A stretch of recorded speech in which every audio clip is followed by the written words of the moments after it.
हाँ जी बेटा जी, क्या हाल है आपका।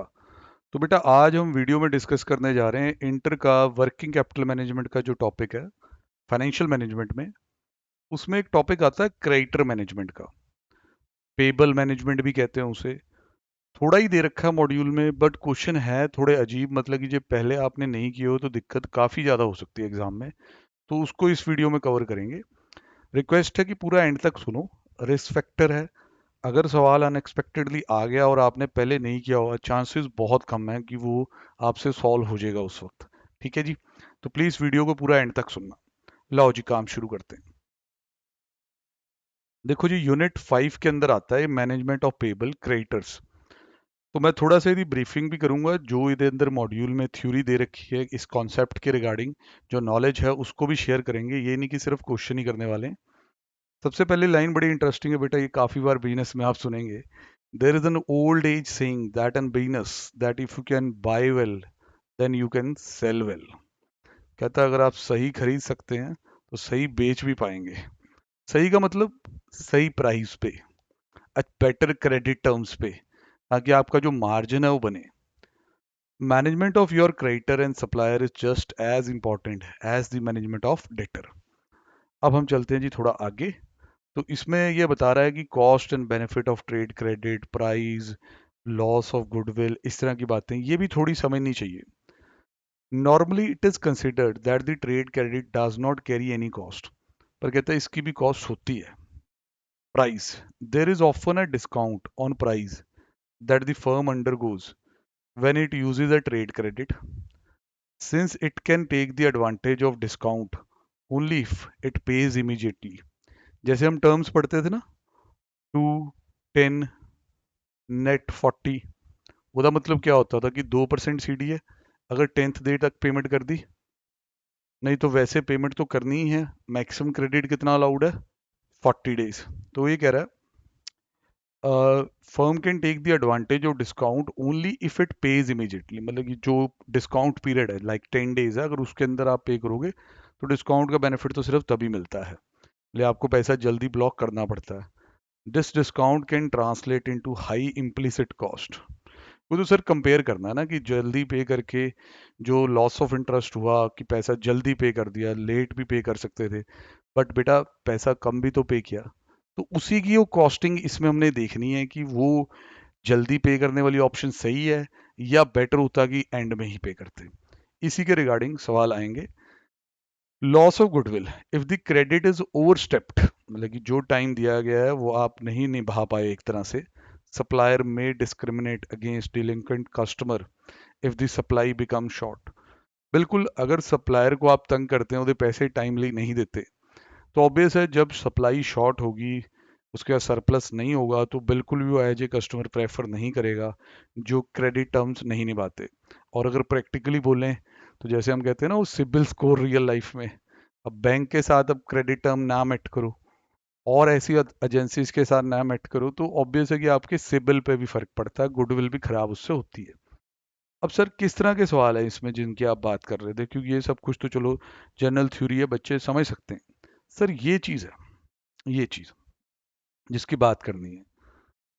Bye using the trade credit, a firm can reduce the effect of growth और burden of investment in working capital, क्योंकि ऑब्वियस है करंट लायबिलिटीज बढ़ेंगी तो वर्किंग कैपिटल रिक्वायरमेंट कम रहेगी। तो ट्रेड क्रेडिट यूज करके आप अपने फंड्स की डिप्लॉयमेंट थोड़ी कम कर सकते हैं।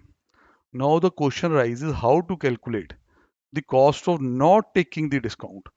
मतलब जो डिस्काउंट मिल रहा था, सीडी मिल रहा था कि 10 दिन में पेमेंट करो, वो आपने नहीं लिया, तो उसमें क्या कॉस्ट इन्वॉल्व है, वो कैसे आएगा। The following question can be use to calculate the nominal cost on annual basis of not taking the discount. Sir formula बड़े स्टाइलिश से तरीके से है sir, D/100 minus D into 365 divide by T. फिर इतने में हम अभी सोच ही रहे हैं, इंस्टीट्यूट कह रहा है बेटा कंपाउंड इंटरेस्ट पे चलते हैं। सर देखिए, इस पे बात आराम से करनी चाहिए, ऐसे भाग के नहीं। पहले हम लोगों को एक एग्जाम्पल देख लेना चाहिए कि भाई किस तरीके से होगा। अब जैसे वो बात हो रही थी हमारी अभी कि अगर 2, 10, नेट 40 हो, तो ये सारे बच्चे समझते हैं इस चीज़ को कि 2% कैश डिस्काउंट मिलेगा अगर पेमेंट कितने दिन में की, 10 दिन, और मैक्सिमम पीरियड कितना है, 40 डेज। अब मैंने ये कहा कि मेरे को ये सीडी नहीं चाहिए। ये फॉर्मूला कह रहा है कि भाई हम तेरी कॉस्ट निकालेंगे कि जो तूने सीडी अवेल नहीं ना किया। देखो अंडरलाइन कर लो इस चीज को चाहे। ये कह रहा है कि हम क्या करने वाले हैं, how to calculate the cost of not taking the discount. मतलब कि 2% सीडी अगर 10वें दिन पे कर देते तो मिल जाना था, आपने नहीं लिया, तो अल्टीमेटली आपको पैसा तो उदा देना ही है ना। तो अब आप पैसा कब दोगे सर, यहाँ पे 40 डे पे एंड पे, मतलब कितने दिन आगे चले गए, 30। अभी दी कॉस्ट निकालनी है। लेट अस से कि एग्जांपल 100 रुपए का बिल है, मैंने उस पे 2 रुपए जो डिस्काउंट था वो नहीं लिया, तो 98 पे कर सकता था मैं 10वें दिन। अब ओदे बजाय डे 40 पे मुझे कितना पे करना पड़ेगा, 100। यस सर, यही हुआ। बहुत क्लियर है सर, इसको यहाँ भी हम बना लेते हैं कि भाई ये हमारे पास था क्रेडिट टर्म, ये टाइम पीरियड है 0, ये 10th डे है, ये 40 डे है। अब एक ऑप्शन ये है कि आप सीडी अवेल करते हो, तो आपको 100 रुपए के बिल के, यहाँ 100 रुपए लिख दिया मैंने, 98 यहाँ पे करने हैं। कौन से दिन पे, 10वें दिन। अब नॉट अवेलिंग दी सीडी, कि अगर आप सीडी अवेल नहीं करते, सीडी मतलब कैश डिस्काउंट, तो आपको सर यहाँ पूरे 100 पे करने हैं 40th डे के एंड पे तक, मतलब पहले पे कर दे तो अच्छा है। तो ये 30 दिन का टाइम है। अब आप ध्यान से देखो, मतलब कि ये सारे बच्चे इसमें अपनी जजमेंट भी लगाएं, फॉर्मूला कैसे बना वहां तक जाना ना हमने। सर देखो, अब अगर हमने कैश डिस्काउंट अवेल नहीं किया तो 98 के बदले हमने 100 रुपए दिए, क्योंकि अगर डे 10th पे करते तो 98 पे होना था। अब डे 40th पे आपने कितने दिए, 100। तो एक तरह 98 के ऊपर 2 रुपए का सॉर्ट ऑफ इंटरेस्ट लग गया, उसके साथ आपने पेमेंट ये की। 98 पे करके आप 10वें दिन इस लाइबिलिटी को ख़त्म कर सकते थे। उसके बजाय 10th डे के बजाय आपने 40th डे पे पूरे 100 दिए। बात तो यही है सर, सर 100% बात यही है। तो अगर कोई कहे कि what is the cost of not availing the discount, sir 98 के ऊपर 2 रुपए का इंटरेस्ट लग गया एक तरह से, कितने दिनों में, 30 दिन में। अगर कोई सिंपल इंटरेस्ट पे मेरे से ये पूछे, सर मैं मिनट में बता देता हूँ, 98 का प्रिंसिपल है, उस पर मुझे इंटरेस्ट पड़ गया 2 रुपए, और मेरे को अमाउंट देना पड़ा कितना, 100 रुपए। ऐसा कितने दिनों में हो गया सर, सर ऐसा 30 डेज में हो गया। तो जे कोई आपसे पूछे कि सर इस इंटरेस्ट का रेट निकाल दोगे, आर परसेंटेज निकाल दोगे कि कितने परसेंट है ये इंटरेस्ट, तो मैं कहूँगा भाई देख 2 रुपए इंटरेस्ट लगा तेरे को 98 के प्रिंसिपल पे। ऐसे करके तो इस रेट की परसेंटेज आ जाएगी। बट अगर यहां तक गए तो ये रेट परसेंटेज 30 डेज की होगी, पर एनम नहीं। पर सर ऐसा हम बहुत बार एफएम में करते रहते हैं कि अगर 30 डेज का इंटरेस्ट रेट पता है तो डिवाइड बाय 30 इंटू 365 करके एनुअल भी पता चल जाएगा। करते हैं 2/98। ठीक, ये सर अभी अगर देखें तो मैं यहाँ पे आपको बता दूं ये 2.04 आ रहा है, मतलब for 30 days 2.04 divide by 30 into 365 sir obvious है जो कैलकुलेशन थी वो 24% से ऊपर जानी थी, तो 24%, 24.82% पर एनम आ रहा है। बहुत ही बढ़िया। अब ये हमने कॉन्सेप्ट से समझा, मतलब मैंने उस फॉर्मूले को जो इंस्टीट्यूट ने दिया हुआ है यूज़ नहीं किया, क्योंकि मुझे पता है यार उसमें फॉर्मूला लगाने की ज़रूरत नहीं है, कॉन्सेप्ट से ही समझ आ जाएगा कि एक बंदा 98 रुपीज़ पे कर सकता था, उसके बजाय उसने 100 रुपये पे किए, और ऐसा 2 रुपये एक्स्ट्रा उसे क्यों देना पड़ा, क्योंकि उसने 30 दिन और टाइम लिया। तो 98 की लाइबिलिटी पे 2 रुपए का इंटरेस्ट लगा है। हमें सिर्फ इतना बताना था कि भैया रेट ऑफ इंटरेस्ट क्या है, तो इसमें इतनी कहानी क्यों है भाई, समझे कि नहीं। अब अगर इसे फॉर्मूले की तरह करें, इंस्टीट्यूट ने पूरा फॉर्मूला दिया है, उसके बाद कंपाउंडेड वर्जन भी दिया है, और नीचे हमें बताया है कि भाई इसमें मतलब क्या है।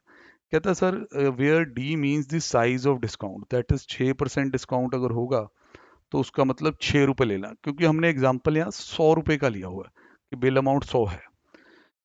अब टी बड़ा टेक्निकल है भाई, हमने तो एग्जाम्पल जो बनाया उसमें हमें लगा ही नहीं कि टेक्निकल है। कि 10th डे के बजाय ये देखिए, जो यहाँ 10th डे पे लाइबिलिटी अगर उतारी जाती तो 98 की थी, 40 डे रखने के कारण वो लाइबिलिटी 100 की हो गई। तो हमें तो बहुत आसानी से पता चल गया कि टाइम कितना इन्वॉल्व है इसमें, सर 30 डेज।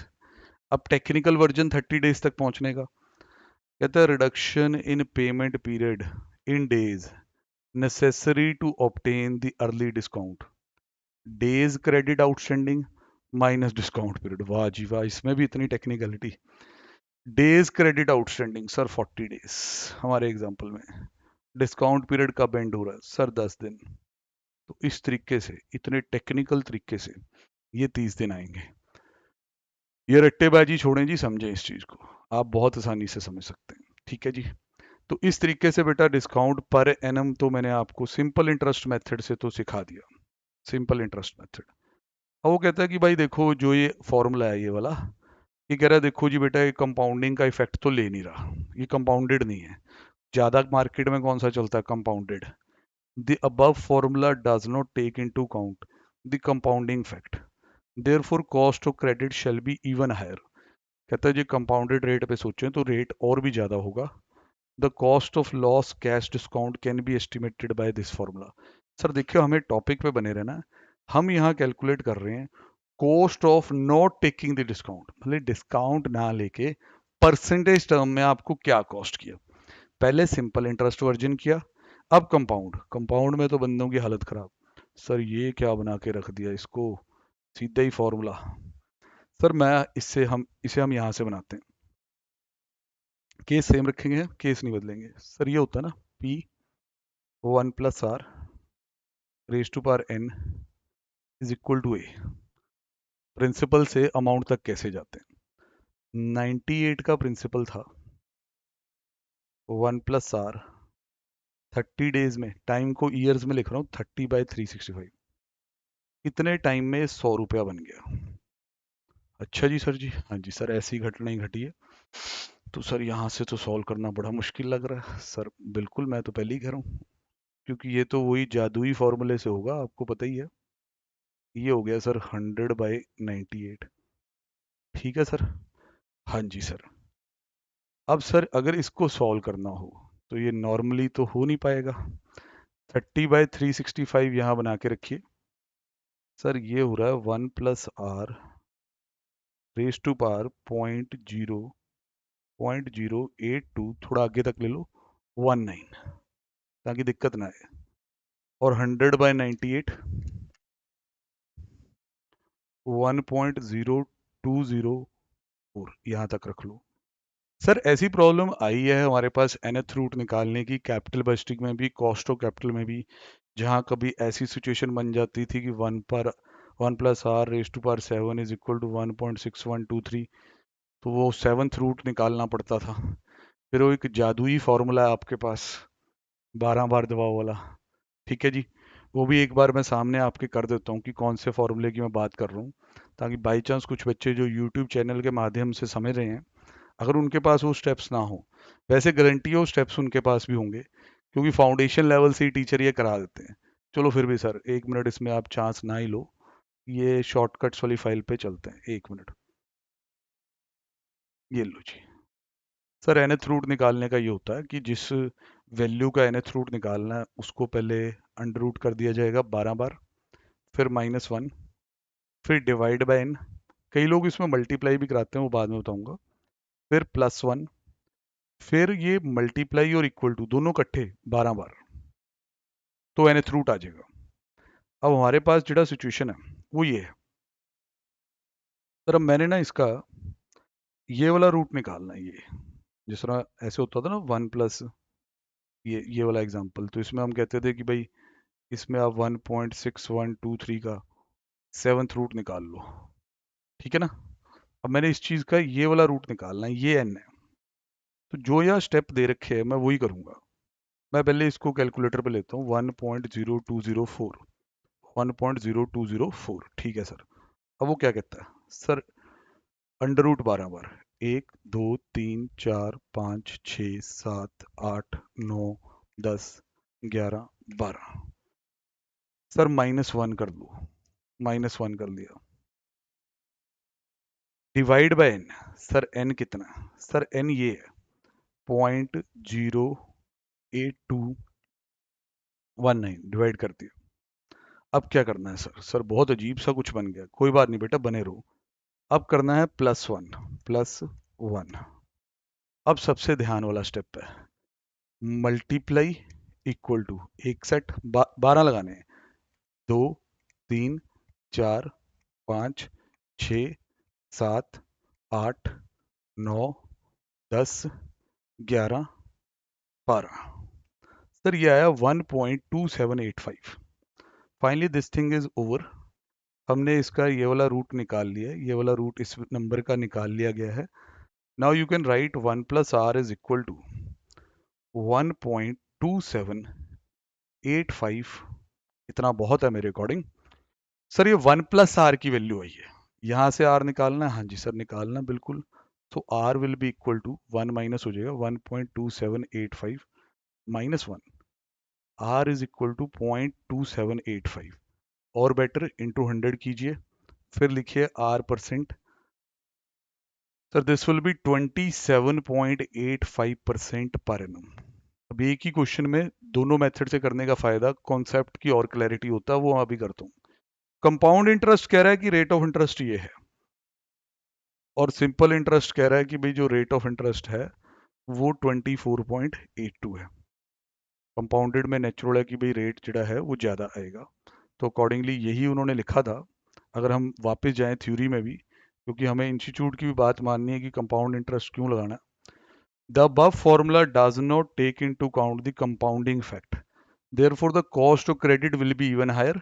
इस फॉर्मूले की बेइज्जती कर रहे थे कि भाई ये कंपाउंडिंग इफेक्ट नहीं लेके चलता, तो आप इसके अकॉर्डिंग चलो। पर सर इन्होंने फॉर्मूला काफ़ी मतलब कि टेक्निकल वे में प्रेजेंट कर रखा है। अब बच्चे कहेंगे सर आपने ऐसे तो किया नहीं। सर मैं बता देता हूँ, ये देखो मैं ऐसे भी करवा देता हूँ आपको, वो रेसिप्रोकल करने वाली बात है। ये देखो यहाँ से हम दोबारा करते हैं। बाकी बेटा जब आपको शॉर्टकट्स क्लास में लिखवाए गए ना, मैंने वैसे किया है, इसी को n मान के सॉल्व करना है आपने। n एग्जैक्ट आंसर आपका है। पर जो आप इंस्टीट्यूट के उसमें फंसे हुए हैं, नहीं जी वहाँ ऐसे लिखा है जी। सर ये देखो ये 1 + r हम बिल्कुल वही बनाएंगे। अब आपका वैम निकाल लेंगे 30/365। This is 100/98। ठीक है। अब जिस तरह रेसिप्रोकल करते होते थे, तो ये जाएगा यहाँ पे 100/98। तो ये इसमें अगर लिखेंगे तो दिस विल बी 365/30। और वहाँ से अगर आप सॉल्व करते हैं तो दिस विल बी 1 + r 100/98 बने रहिएगा। पावर है 365/30। मैं आर ही लिख दूं, मैं क्या फिर आपको कोई सर आर तो आपका आया नहीं अभी भी। सर ये लो R is equal to this. ठीक है सर बिल्कुल सही है। अब ये जड़ी चीज़ आएगी ना, ये वाली चीज़ जड़ी आ रही है, इसमें जब वो स्टेप लिखवाए जाते हैं कि अगर आप रेसिप्रोकेटिंग कर लेंगे, तो जो स्टेप लिखवाए जाते हैं, मैं स्टेप्स पे ले जाता हूँ वो ना, फिर यहाँ पे वो लोग लिखवाते हैं कि जहाँ डिवाइड बाय एन हमने लिखा हो ना, वो कहते हैं multiply by N. Multiply by N ये वाली चीज़। ये देखो हमने अपने जो स्टेप्स ओरिजिनल जैसे क्लास में आपने किए हैं वैसे रखने हैं, और आपने इसको ऐसे सॉल्व करना, ऐसे जैसे ये है। ठीक है जी। हमने इससे डिवाइड किया था, जब वो 12 बार हो गया और -1 हो गया, तो हमने कहा कि आप ना जो वैल्यू आ रही है उसको डिवाइड कर दो इससे। डिवाइड किया था आपने 0.08219 से। 0.08219 मैं चेक कर लूँ इतना ही है। एक मिनट बेटा, हाँ जी सर वैसे ही करना है। पर अगर आप इसको ऐसे सॉल्व करते हो, रेसिप्रोकल कर लेते हो वैल्यू को उधर जाके, फिर मल्टीप्लाई करना पड़ेगा। अब ये देखो ×365/30 का आ जाएगा स्टेप में। अब सर जब आप 365/30 लिखते हैं तो उसका मतलब हो जाता है 12.166। और जब आप ये डिवाइड करते हो, लेकिन डिवाइड कर रहे हो ना चीज़ को ऐसे, जो भी वैल्यू कैलकुलेटर पे अपीयर हो रही है उससे इसे डिवाइड कर रहे हो, तो अगर इतने हिस्से को देखें तो दिस इज 1/0.0219, जिसकी मतलब भी यही होता है।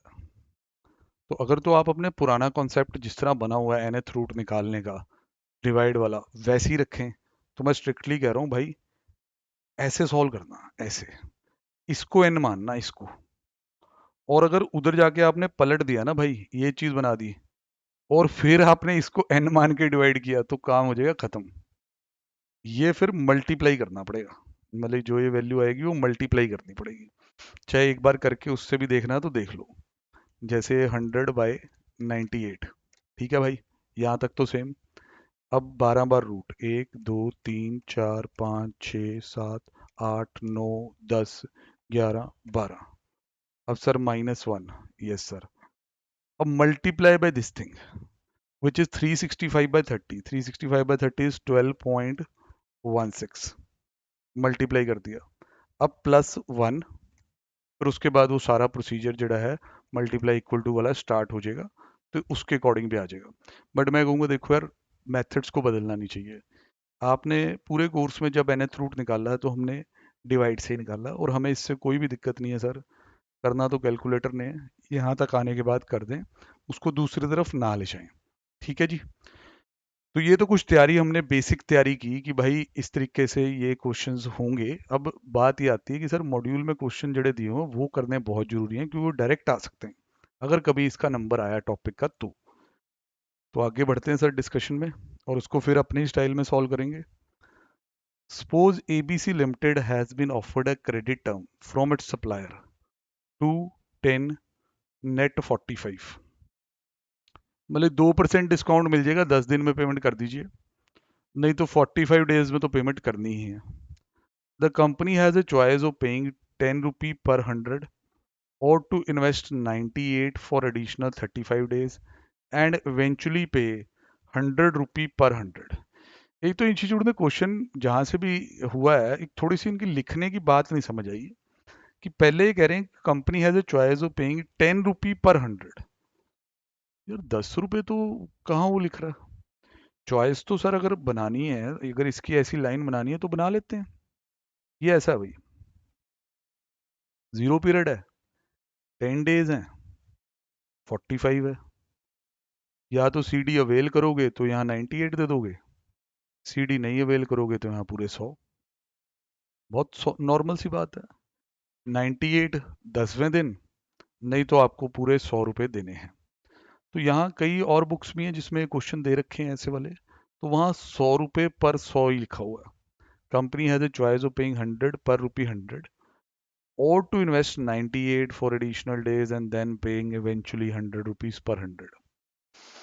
ये कंपनी कुछ ऐसी सोच रही है कि यार या तो हम सिंपली 100 रुपए दे देंगे, देंगे 45 दिन बाद ही, या ऐसे करते हैं कि 98 रुपीज पहले इन्वेस्ट करते हैं 35 दिन के लिए, फिर उसके बाद क्लियर करेंगे सप्लायर का खाता।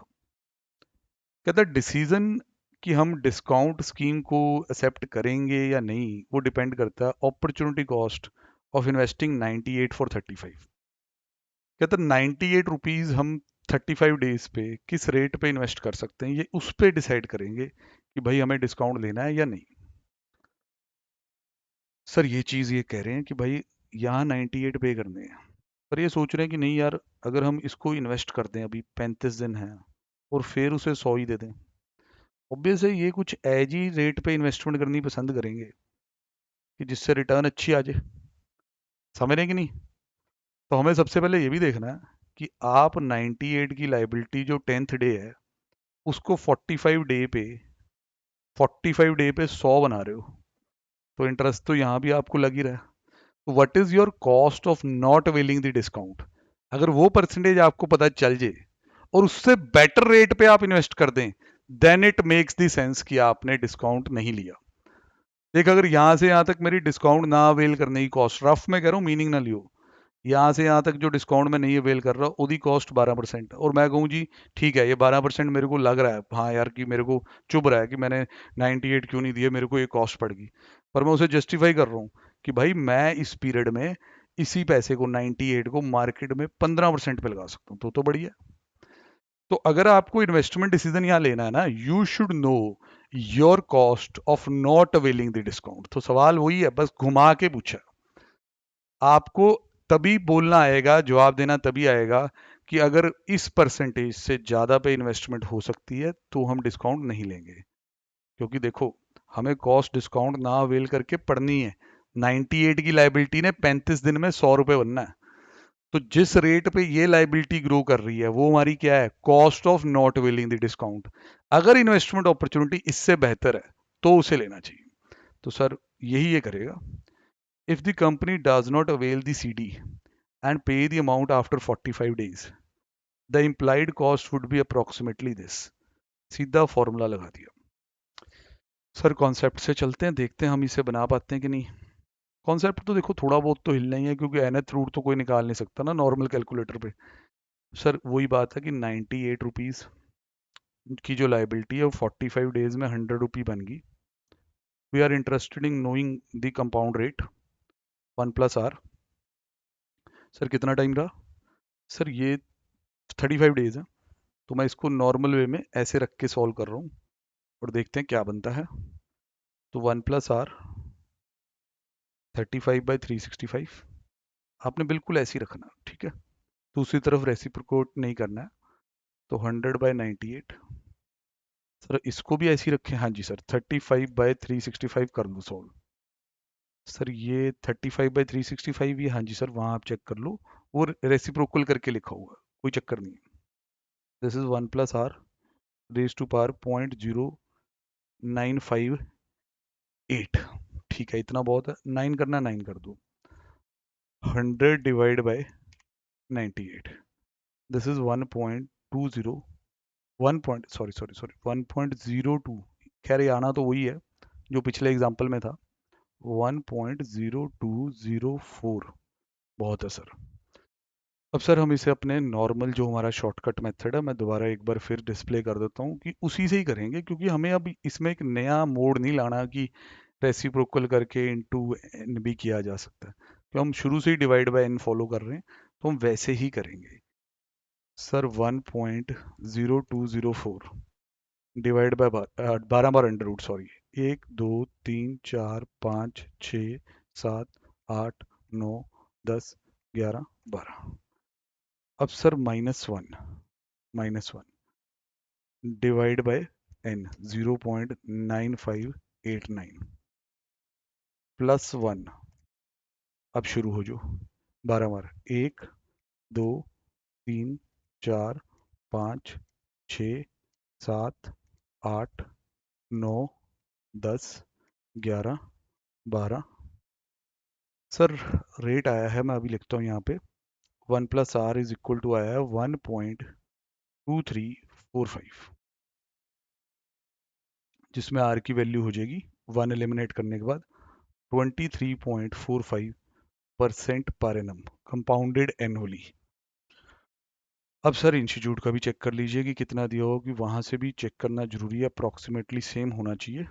सर 23.50 इतना चल जाएगा। आप इसको थोड़ा और आगे तक ले लें, मैं आपको रास्ते बता देता हूँ, क्योंकि जैसे ये चीज़ है थोड़ी आगे तक चली जाए, ये चीज़ थोड़ी आगे तक चली जाए तो एग्जैक्ट भी हो जाएगा। बट सर पॉइंट के बाद 4 4 5 5 डिजिट लिखे हुए हैं, अब बच्चे पूरे मोबाइल नंबर तो लिखेंगे नहीं ना आगे, तो इतना बहुत होता है। अब this is the our cost of not availing the discount. Concept wise चलिए, मतलब कि जो 98 रुपीज़ दे के लाइबिलिटी खत्म की जा सकती थी, आपने 35 दिन उसे रखा 98 की लाइबिलिटी को, तो 100 बन गई। तो आपको एक तरह से 23.45% कॉस्ट पड़ रही है डिस्काउंट ना लेके। Now if you have investment opportunity better than this rate, कि अगर आप अपने 98 रुपीज़ 25% पे, 26% पे, 24, मतलब इससे ऊपर लगा सकते हो, then you have every right to not to avail the discount. फिर आप डिस्काउंट चाहे ना लो। ये इन्होंने करके भी दिखाया यहाँ पे, अच्छा आगे समझाया, क्योंकि यहाँ तक भी ये खत्म कर सकते थे बट अच्छा आंसर गया। Now let us assume that the ABC can invest the additional cash and can obtain a return of 25%। ये इन्होंने खुद अज्यूम किया, क्वेश्चन में नहीं है। और बिल कहता है 10,000 रुपये का।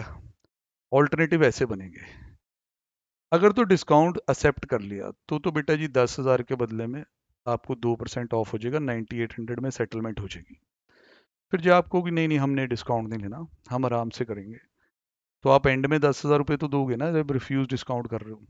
तो आप अपने 9800 ये 10th डे पे यहाँ लगाने के बजाय 9800 को अब 10th डे से लेके 45 डे, देखो डिफरेंस यही रखना, 35 दिन के लिए इन्वेस्ट कर देंगे।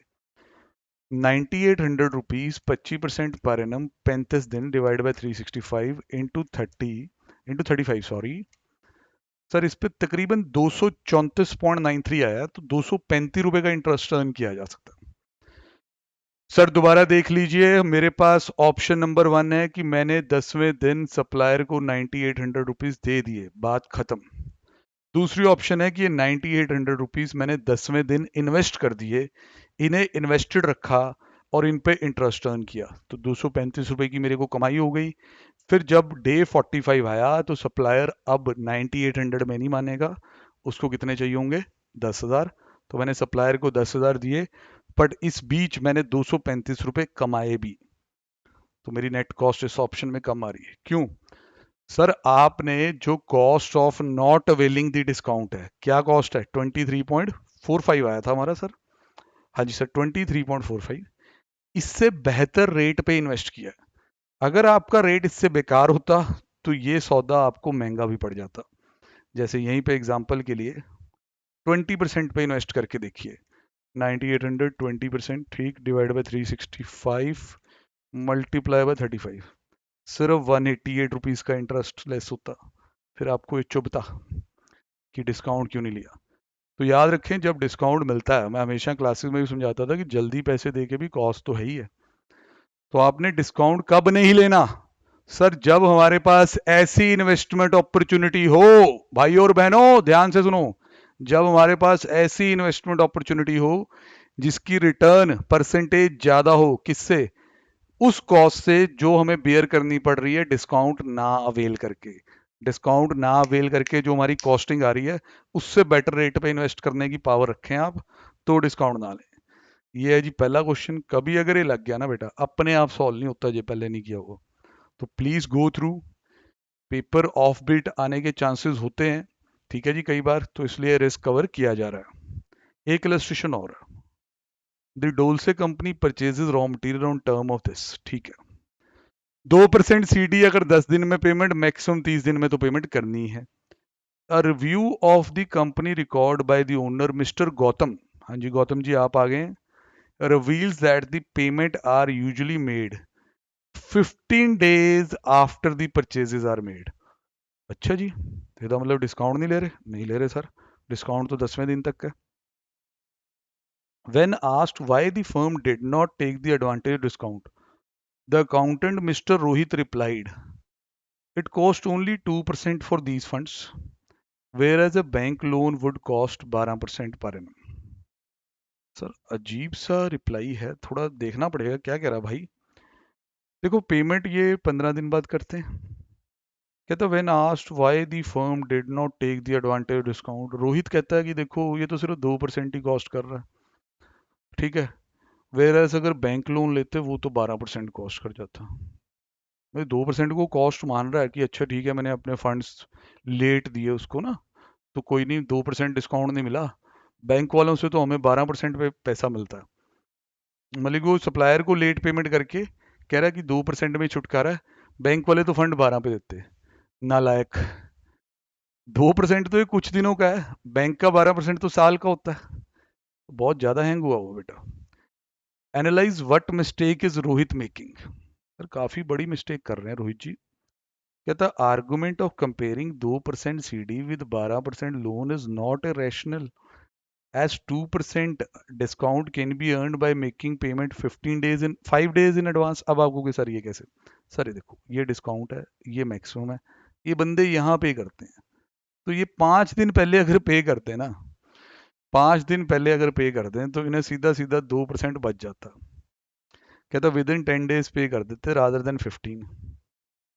वेयर एज जो बैंक लोन की कॉस्ट है वो तो 12% फॉर द ईयर है, तो ये कोई सस्ता सौदा नहीं है। यहाँ आपने 5 दिनों के लिए 2% कॉस्ट बेयर कर ली, और बैंक वालों ने तो पूरा 12% जो लेना है वो साल का लेना है।